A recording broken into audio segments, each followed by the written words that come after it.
you all doing? All right. Now, I take the subway around quite a bit, you know, because I run this social group and I'm always looking around at places. So, I'll tell you something, when I turned 60, I noticed that decrepitude is starting to creep in because I get a lot of, he was talking about millennials earlier. Millennials are starting to ask me if I want their seat, right? And I look at them and I think, okay, that's not bad. You know, I mean, at least they have a nice little upbringing. But I'm thinking in the back of my mind, screw you, you little bastards. You know, I mean, that's my job. That's my job. If I see a little old lady holding on to a pole for dear life, man, that's my job. I say, come on, take my seat. Please take my seat. And they usually say, oh, well, thank you very much. That's so sweet of you. But in the back of their mind, they're thinking, fuck you, you son of a bitch, cocksucking son of a whore. I'm not that old. Right? I guess it's all relative. Actually, that's my relative. That's my mom. Yeah.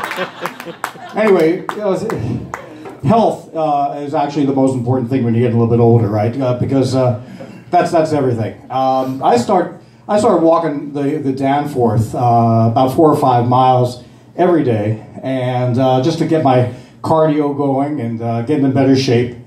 And I only when the weather's good, and that's what about 2 weeks to a year, right? So last year I was walking on the Danforth. I walked maybe about 4 miles. I'm just about home. And there's this woman that drives up just beside me on the Danforth, and she starts rolling down her passenger side window, and all of a sudden she yells out, "Fat old bastard!" This is true. It actually happened, you know? And then she drove off. Now, what really pissed me off is that she got 2 out of 3 right. I'm not going to tell you which 2. All right? So, I'm telling you, I feel like Dangerfield here. No respect. Then, you know, I'm trying to get into better health. I'm trying to eat better as well. I went to the store just down the street here, the Foodland, because I got a recipe from a nutritionist. And it was for a smoothie, one of these healthy smoothies. God, they're awful. She had kale and spinach and all kinds of yuck. I mean, the cucumbers and I might as well just go down to the lake and you know, drag up some algae. I mean, it's the same thing. Anyway, so I'm there. I got all the ingredients, and I'm on my way out. I'm just cashing out, and I'm an old-fashioned guy. I usually pay in cash.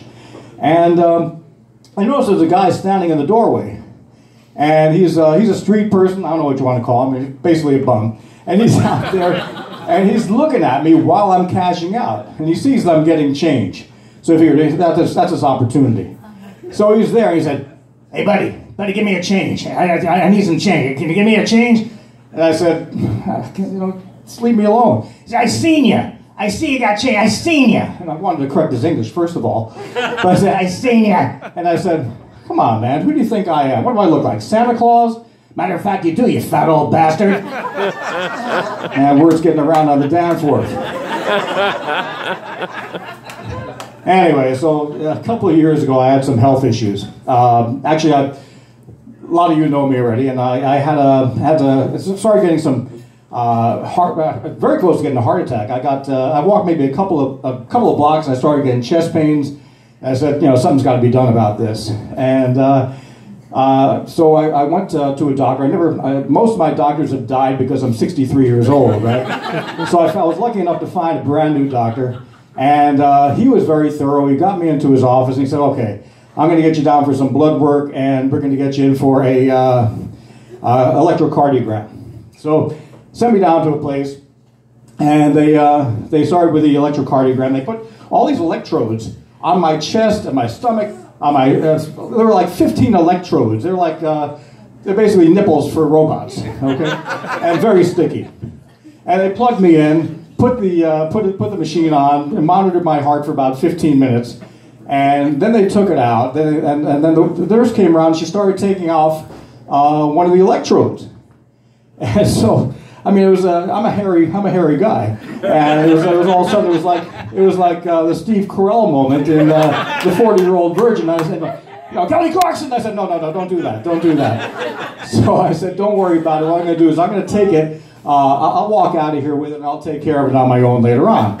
So I walked out of there with my 17 nipples. So I thought, well, you know, I might as well do something good, you know.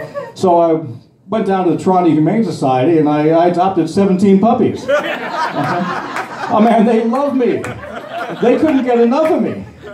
Actually, they couldn't get, 15 of them couldn't get anything at all. Okay, so I sent them back, and I just kept 2.